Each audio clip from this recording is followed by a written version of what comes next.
A lot of people with ADHD, we're so funny. We tell everybody, like, we're so good at multitasking. No, we're not. No, we're not, girl.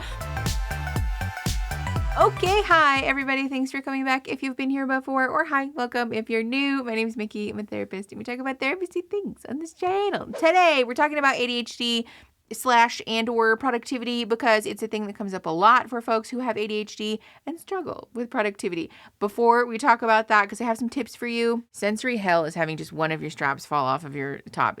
That's going to happen 18 times in this video. Before we talk about productivity and the tips and the tricks that I have for you today, I want to make one thing very clear, which is that productivity is an invention of the capitalist regime that we don't have to adhere to, right? I think it's very important that we separate the truths that are like, I do very much have to be able to accomplish, X, Y, and Z things in my life in order to, like, for example, make money or care for myself and my family, right? And my worthiness is wrapped up in my ability to be productive, right? Because regardless of whether or not you are a naturally productive person or with these tips or tricks, a productive person, you are still very much a valuable human being, a good person, somebody who matters and deserves to be seen and loved exactly for the way that you are, irrespective of your neurodiversity. And it's just very important that we lead with that energy. I want to talk to you about how to be on top of some productivity stuff, but not because lacking productivity makes you less worthy, simply because it's a reality that we all have to kind of contend with. So that said, let's talk about some tips for ADHD-friendly productivity. Okay, the first thing that I want to talk to you about is something that is often repeated in ADHD circles of the internet, but it bears repeating, which is don't sit down. And I know that this sounds sort of counterintuitive. I want to be clear. Take care of yourself, right? Especially for those of us who are chronically ill, chronically in pain, disabled, folks who have specific needs around your body and your physiology. Sit down if you need to sit down, right? Really what this is meant to convey is that if you have motivation, if you're riding the wave of I'm energized and I want to do the things, ride that wave, right? Try not to interrupt that by doing things like sitting down, for example, or taking time away, diverting your attention from that thing, because often what will happen for folks with ADHD is that if we interrupt the hyperfocus, then it's gone. Then it leaves and it probably won't come back for a hot minute. So especially if there are things that you need to get done. For folks in school, this might look like finishing homework or a particularly important essay or something. For those of us that have children to care for, right, that might include cleaning their rooms or doing laundry or, cooking or, whatever. I'm not a parent, so I don't know what it is that y'all do. But that kind of a thing, ride the motivation when it hits you, and especially if there are things that have been neglected because your ADHD is kind of holding you hostage, but you have the motivation to do it now, do it now. Don't tell yourself, I'm going to take a 30-minute nap and then I'll come back to it, because you won't. You probably will not. The way that our brains are wired is such that our focus is very variable, first of all, but also that when we're enjoying something, when we're hyperfixating on something, or hyperfocusing rather, that we're locked in, right? We have this ability as ADHD folks to be completely zoomed in on this thing and to then ride that motivation from one thing to the next. And so if you have that, if there are things that you have not been able to do and you really need to get them done, or you really want to get them done, ride that motivation. Try not to interrupt it. I am being like my father today. Lots of chopping. Hi, Dad, if you're watching. Love you. Before we move on, I want to say thank you to this week's sponsor, which is Delete Me. Y'all know that I love Delete Me and have shared Delete Me with you before. In case you're not familiar, Delete Me is a hands-free subscription service that removes your personal information from hundreds of data brokers online. If you're not familiar with what data brokers are, they're these corporations that take your personal identifiable information, they wrap it all up into this package, and then they sell it to other people, which is gravely concerning, especially to me as a person who's fanatical about my own privacy and about other people's right to their privacy. Information in these data broker profiles can be things like your phone number and your address, but also really sensitive stuff like your social security number. From 2019 to 2023, Delete Me research actually shows that the amount of information available about people online has tripled, which again, gravely concerning. And the kicker is that this stuff can be available for free sometimes or as little as $5 per profile. So we can't really control who wants this information or if somebody wants this information, but we can certainly make it harder for them to get a hold of it, which is why I really enjoy working with a company like Delete Me, because I genuinely really trust them. Delete Me can help by removing your personal information from hundreds of data brokers, and then they continue to monitor and make sure that you stay removed all year long.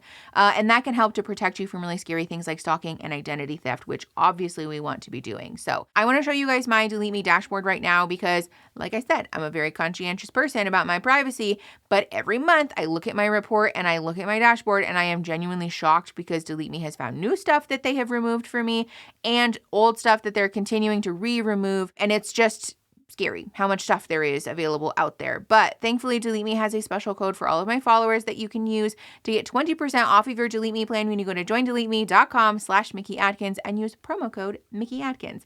That's joindeleteme.com/MickeyAtkins with promo code MickeyAtkins. Thank you very much to Delete Me for sponsoring this week's video. Let's go ahead and talk about our next tip. Somewhat conversely, I want to put it out there as a potential tip if you're struggling with switching from one thing to the next, especially for those of us who struggle with transitions, for those of us that might have autism and ADHD. If you struggle with transitions in that way and you find yourself habitually kind of stuck and held hostage by task paralysis, especially difficulties with task initiation, I want to encourage you to practice or to try experimenting with switching between those things while you're in the middle of something. So for me, as an example, getting out of bed in the morning is the thing that has held me hostage my whole life. It will probably hold me hostage my whole life because the transition from sleepy time and this cozy and this comfy, and I don't have to start my day yet. I don't have to reckon with all the responsibilities and the things that I have to do to, okay, let's get up. There's lots of things you have to get done. You have to feed the dogs. You have to clean the house. You have to feed yourself. You have to answer these emails. Don't forget to go do these things. That is very difficult for me. So what I usually will tell myself is, okay, I'm just going to, I'll check an email or something while I'm in bed. And after I answer that email, then I'm going to get out of bed. Girl, you don't get out of bed. That's not what you do. Because what happens for folks with ADHD is that the finality of that, I finished the thing and now I have to make good on the promise that I made to myself, creates sometimes a pathological demand avoidance. Hello, I almost said parasocial and I was like, that's not the word. A pathological demand avoidance. It can also create then just a sort of doubling down on the difficulty with task paralysis / task initiation stuff. So instead of telling yourself after I answer this email, I'm going to get out of bed, tell yourself, all right, while I'm answering this email, I'm going to slowly work my way towards the edge of the bed. I'm going to swing my feet over the edge of the bed. And now here we go, right? Here we're going. It's happening. We're moving. And so if you try not to have this clear, sharp edge on the end of I finished the thing and now it's time, you can sometimes interrupt that task paralysis loop that will happen and kind of trick your brain into not feeling quite so demanded to do things, which can sort of allow you to circumvent both the PDA and the difficulty with task paralysis and or task initiation issues. For what it's worth, this can also be helpful to pair with stimuli or activities that are enjoyable for you. So instead of trying to switch something while you're in the middle of answering an email or a text message, maybe try doing this while you're in the middle of a TikTok that you're enjoying or, a YouTube video or listening to a podcast or a song. Pair that with some kind of activity that is interesting to you, right? Put something on the TV that while you're doing your morning routine of washing last night's dishes, making yourself breakfast, getting the kids or the pets fed and all those things, there's something going on in the background that's kind of pleasing to your brain. That can be another way that you can help kind of prime your brain to be this is not so bad, right? I can do the things. And again, allow you to circumvent the issues that exist with task paralysis and or initiation. Somewhat similarly, try breaking up hard tasks for you some of the way through, halfway of the way through, by changing your environment. We talk all the time on this channel, and I've talked about this a lot with my clients, that as folks with ADHD, our brains are quite literally built different, right? We are not people with behavior problems. We're not people with motivation problems. We're not people with a lack of stick-to-itiveness, right? We are people whose brains are quite literally physiologically wired differently than neurotypical people. And because neurotypical people run the world and have imposed a lot of expectations and put a lot of systems in place that inform the way that we're supposed to do things, we usually then have to try to make good or make do within those systems by just doing things slightly differently. And a lot of that is going to include changing our environment. If you try to force your brain to just be different and like white knuckle your way through life, first of all, it's not going to work. But second of all, it's going to be really fucking uncomfortable. There's going to be a lot of shame involved. There's going to be a lot of crying involved, and it's going to make you feel like shit about yourself. Like plain and simple, it's not going to work, and it will make you feel really bad. So don't do that. Instead, try changing your environment. Sometimes this will mean that we're trying to structure our physical environment differently. We've talked about that in a past video. I'll link that up here. But in today's instance, I want to remind you that if there are things that are difficult for you to get through because you lack a desire to do them, quite frankly, or because you just notice that your brain is liable to kind of fly off in the middle of doing that thing, usually because it lacks novelty, it's not interesting, and so your ADHD brain is like boring and like tries to get you to run off to another thing. Try changing your environment halfway through. This will provide you with a little bit of a sense of novelty, which can help keep your brain a little bit delighted and dazzled and like less likely to fly off and be like, hey, what about this diamond art though? Why don't we go do that instead of answering our emails? But it will also provide you with a little bit of like newness and fun, making that task suck a little bit less. So for me, this is emails. I'm talking a lot about email in this video. It's because being a grown-up means I have to answer a lot of emails. Emails or writing progress notes as a clinician. We have to do this a lot, and I hate writing paperwork. It sucks. It's just, I don't like it. I don't want to do it. So for myself, I know that if I start that task in one place and I'm starting to get bored, what I can do so that I'm riding the momentum wave that's happening instead of trying to take a break or to quit. If I feel myself starting to, the glow starting to dim, I will move locations, right? I'll go sit in Aaron's office. I'll go sit in the kitchen and just work on stuff. Or I can quite literally change some stuff around in my office, right? I can open a window. I can change the extra media that's going on while I'm trying to do those things. Any amount of changes that you can make to your environment to help keep your brain a little bit engaged, right? Keep her interested and excited about what it is that's going on. That's going to help provide your brain that sense of novelty. And also, again, just make it feel like it sucks a little less. So keep in mind that if there are particularly difficult things, right, you might need to structure in some buffer room to give you time and space to transition to a new location, right? For some folks, that might mean that you are switching to like a coffee shop or something, right? So you're going to want to structure in like an extra 10, 15 minutes to go drive to that place so that you're not running behind. But keep in mind that this is something that you can use as a thing in your back pocket to help make sure that you're not getting stuck in this sort of perilous circle of like, I need to do the hard thing, but I don't want to. And I need to do the hard thing, but I don't want to, because that's a place that we definitely don't want to be. I also want to talk to you about decision fatigue, because this is something that affects folks with ADHD a lot, because it's hard for our brains. We can usually hold very few things in our brain simultaneously at once, which can mean that trying to do multiple things, trying to multitask. A lot of people with ADHD, we're so funny. We tell everybody like, we're so good at multitasking. No, we're not. No, we're not, girl. We just switch our focus really quickly. And so we feel like we're multitasking, but we're not, because we don't remember what we were doing. We don't remember what we were saying, and we've lost our coffee and our phone is in the refrigerator. And so we feel like we're multitasking, but we are, in fact, not multitasking. And so sometimes even small things like having to decide what I'm wearing for the day, or what I'm going to eat for lunch, or what I'm going to do after I'm done with work can feel like there's just too much. And it can also derail your brain. I don't know why I wore this top today. I'm never wearing this shirt again. So cute. Hate it. Hate the shirt. See, it literally just happened. Anyways, the thing that I want to introduce as a potential tip or trick here is to practice making pre-decisions. So for little things that we're able to decide ahead of time, try making those decisions and like hook up future you, basically. This doesn't necessarily have to mean that you're doing the thing where you're like, on Tuesdays, I'm eating this meal. Because especially for folks with sensory issues, sometimes this is not going to work. I know for me that if I decide my meals ahead of time, I'm not eating them. So try not to set yourself up for failure in that regard. But sometimes things like putting all of your favorite foods on the little spinny wheel that you can find on the internet and then spinning that wheel so that you don't have to think about it. But you know, these are all safe foods. These are all foods that are like within somewhat of a reasonable realm of like going to nourish my body, right? I don't want to eat a bag of marshmallows for dinner like 5 days a week.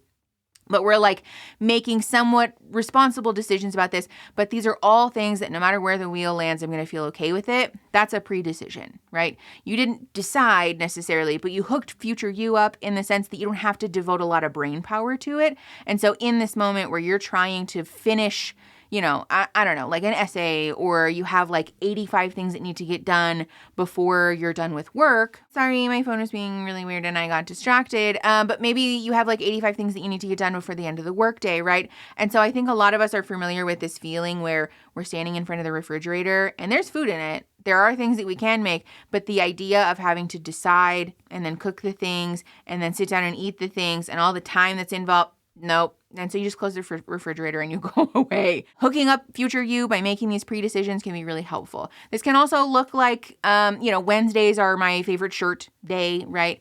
Fridays are the day that I don't wear this shirt ever again. Maybe those kinds of pre-decisions can be helpful in just eliminating some of the extra brain power that you want to be able to devote to other things. Along with that, I want to talk to you about sensory anchors. Sensory anchors are a really fun thing where we're basically priming our brain to link two things together. I don't know if you guys are this way, but for me, the smell of sunscreen will forever remind me of being a child. And like, if you guys had field day, I don't know if you guys had field day, that was the thing where I grew up, but the smell of it is like pure dopamine. It makes me so happy because it reminds me of being a little kid and just running around outside like a little weirdo. Lovely, love it. And so that's what a sensory anchor is, right? Neurodivergent and neurotypical people both have these. But for neurodivergent folks who can struggle with transitioning between activities, like we talked about, and who can also struggle with, for example, motivation to get started with a thing, task initiation, like we talked about, sensory anchors can be a really helpful way to prime your brain into like, and we're moving, right? Here we go. We're doing the thing. For a lot of people, this is naturally just going to look like the smell of coffee in the morning because that's a very commonly associated thing. But it can be also other sensory experiences like sound or smell. If you have a particular candle or air freshener or something that like brings you some joy, getting into the routine of spraying that air freshener when you wake up or lighting that candle by your bedside, turning on the podcast that you really enjoy or listening to a playlist that you've been particularly enjoying, right? All of these things are basically sensory anchors that are going to help you associate that sensory experience with this particular activity, which causes your brain to link them and go like, oh, okay, great, here we go. And it helps to eliminate that feeling of like, I don't want to, right? That feeling of like, I'm stuck and I want to start the thing, but I just can't. I just feel like I can't do it. Helping your brain along the way. It kind of like links those things together so that there's not a break in the path there and your brain is like, oh, okay, great, here we go, right? For those of us that have difficulty with winding down also, this can sort of be in the reverse, right? Your issue might not be with getting started or with initiating something, but rather with ending something. And so if at the end of the day you struggle to turn off work mode, right? Practice starting a sensory anchor routine where, again, maybe you're lighting a candle that you really enjoy. We're turning on a playlist that we really like. Maybe hot cocoa is our like relaxing time thing, right? Maybe we're doing a face mask. Maybe we're, I don't know, turning on, again, a show or a playlist or something that we're really enjoying. All of those things can help to sort of inform your brain, this is the thing we're doing. Essentially what you're doing is Pavloving yourself. If you're not familiar, the Pavlov theory is, to really distill it down and give you a flyover view. Basically, there was a person who, a scientist, who fed dogs after ringing a bell, right? And so after doing this for a length of time, you could ring the bell and the dogs would begin to salivate even though there was no food present, right? So the dogs began to anticipate this sensory experience after being primed with this one. We can do the same thing with our brains. It's very simple. You'll probably notice actually that this has happened for you logically in your life in a bunch of different and other ways. So practice doing that with yourself if there is an area that you're particularly struggling with, because those sensory anchors can help to keep your brain engaged and help to get it started. Obviously, these things don't encompass the large realm that there is in terms of productivity struggles that ADHD folks can have. So if there's a particular issue that you're struggling with that you would like me to talk about in the next video, let me know. Put that in the comments. Or if you have your own tips, if there's a system that you've developed or a thing that you found really helpful, share that with our friends in the comments section, because our community here is very lovely and really supportive of each other. And I would love to see our community continue to grow, which, as a shameless self-promo, we do have a Discord server that you are welcome to join if you are a member here on YouTube or a Patreon member at the $5 and above level. So if you want to join that, link in description as well. But let me know if you guys enjoyed these. If you like the video, you can like the video and then subscribe. We do stuff like this and pop culture stuff that I'd love to have you stay for. And then you can share the video to help the channel grow and each other grow. And I will see you guys next Saturday. Okay, bye.